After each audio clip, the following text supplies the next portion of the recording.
بسم اللہ الرحمن الرحیم۔ خلاصہ قرآن پارہ نمبر 3۔ ناظرین، پارہ نمبر 3 میں ایمان کی حقیقت کو فکری، اخلاقی اور عملی سطح پر مضبوط کیا گیا ہے۔ یہاں رسولوں کی بعثت، اللہ کی قدرت، انفاق اور مالی معاملات، سود کی حرمت اور ذمہ داری کے اصول بیان کیے گئے ہیں۔ اس کے بعد اہل کتاب کے ساتھ مکالمہ، توحید کی دعوت اور اللہ کے راستے میں خرچ کرنے کی حقیقت واضح کی گئی ہے۔ پورا پارہ اس بات پر زور دیتا ہے کہ ایمان محض دعویٰ نہیں بلکہ اللہ کے حکم کے سامنے جھک جانے اور اس کے تقاضوں کو زندگی میں نافذ کرنے کا نام ہے۔ یہاں رسولوں کا ذکر کیا گیا ہے اور بتایا گیا ہے کہ اللہ نے بعض رسولوں کو بعض پر فضیلت دی ہے۔ اگر اللہ چاہتا تو رسولوں کے بعد لوگ باہم نہ لڑتے، مگر اختلاف اللہ کی مشیت کے تحت ہوا۔ واضح کیا گیا ہے کہ اللہ ایمان والوں کا سرپرست ہے، وہ انہیں تاریکیوں سے نکال کر روشنی کی طرف لاتا ہے، اور جنہوں نے انکار کیا ان کے سرپرست طاغوت ہیں جو انہیں روشنی سے نکال کر اندھیروں میں لے جاتے ہیں۔ ان آیات میں اللہ کی قدرت پر دلائل دیے گئے۔ ایک شخص کے غرور کا ذکر ہے جس نے زندگی اور موت کے بارے میں بحث کی۔ ایک ویران بستی کی مثال کے ذریعے مرنے کے بعد زندہ کیے جانے کی حقیقت واضح کی گئی ہے۔ حضرت ابراہیم علیہ السلام کے واقعے میں یہ دکھایا گیا ہے کہ اللہ مردوں کو کس طرح زندہ کرتا ہے تاکہ دل کو اطمینان حاصل ہو اور یقین مضبوط ہو جائے۔ ناظرین، ان آیات میں اللہ کی راہ میں انفاق کی ترغیب دی گئی ہے۔ بتایا گیا ہے کہ جو لوگ اپنا مال اللہ کی راہ میں خرچ کرتے ہیں ان کا اجر کئی گنا بڑھا دیا جاتا ہے۔ احسان جتانے اور تکلیف دینے سے انفاق کو ضائع کرنے سے منع کیا گیا ہے۔ خفیہ اور اعلانیہ رات اور دن خرچ کرنے والوں کے لیے خوشخبری دی گئی ہے کہ ان کے لیے نہ خوف ہوگا نہ رنج۔ یہاں سود کی شدید مذمت کی گئی ہے۔ سود کھانے والوں کی حالت یہ بیان کی گئی ہے اور واضح کیا گیا ہے کہ اللہ نے تجارت کو حلال اور سود کو حرام قرار دیا ہے۔ ایمان والوں کو سود چھوڑ دینے کا حکم دیا گیا ہے اور تنبیہ کی گئی ہے کہ اگر ایسا نہ کیا گیا تو اللہ اور اس کے رسول کی طرف سے جنگ کا اعلان ہے۔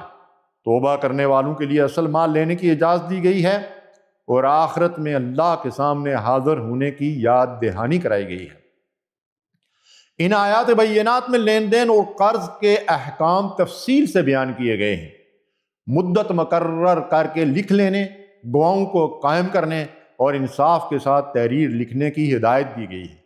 امانت ادا کرنے اور اللہ سے ڈرنے کی تاکید کی گئی ہے کیونکہ اللہ ہر چیز سے باخبر ہے۔ یہاں یہ حقیقت بیان کی گئی ہے کہ آسمانوں اور زمین میں جو کچھ ہے سب اللہ ہی کا ہے اور وہ دلوں کے بیت تک جانتا ہے۔ اہل ایمان کا اقرار نقل کیا گیا ہے کہ وہ اللہ، اس کے فرشتوں، اس کی کتابوں اور اس کے رسولوں پر ایمان رکھتے ہیں اور کسی رسول میں فرق نہیں کرتے۔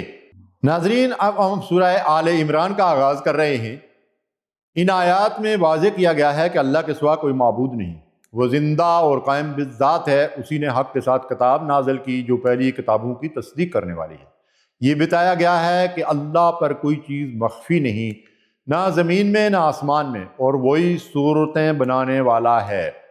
یہاں کتاب کی آیات کی 2 قسمیں بیان کی گئی ہیں، محکم اور متشابہ۔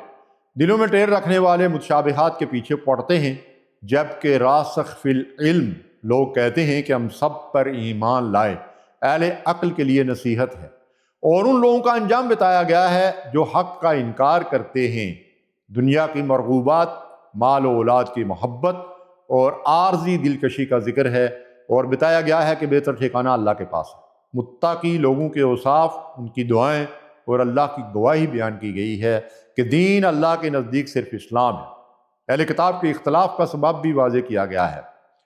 حضرت آدم، حضرت نوح، آل ابراہیم اور آل عمران سلام اللہ علیہم اجمعین کے انتخاب کا ذکر ہے۔ حضرت مریم اور حضرت عیسیٰ علیہ السلام کے واقعات بیان کیے گئے ہیں اور واضح کیا گیا ہے کہ حضرت عیسیٰ علیہ السلام کی مثال اللہ کے نزدیک آدم علیہ السلام کی مانند ہے۔ اہل کتاب کو حق کی طرف بلایا گیا ہے اور باطل دعووں کی تردید کی گئی ہے۔ اہل کتاب کو اس بات کی دعوت دی گئی ہے کہ وہ ایک ایسی بات پر جمع ہو جائیں جو سب کے درمیان یکساں ہے، یعنی ایک اللہ کی بندگی اور اس کے ساتھ کسی کو شریک نہ ٹھہرانا۔ حضرت ابراہیم کی ملت کو خالص توحید کی ملت قرار دیا گیا ہے۔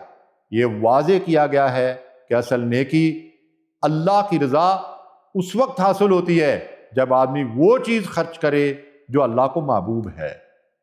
اے اللہ، ہمارے دلوں کو ایمان پر ثابت قدم رکھ، ہمیں اپنی ہدایت پر ثابت قدم رکھ اور ہمیں اپنی اطاعت اور فلاح کی راہ پر چلا۔ آمین یا رب العالمین۔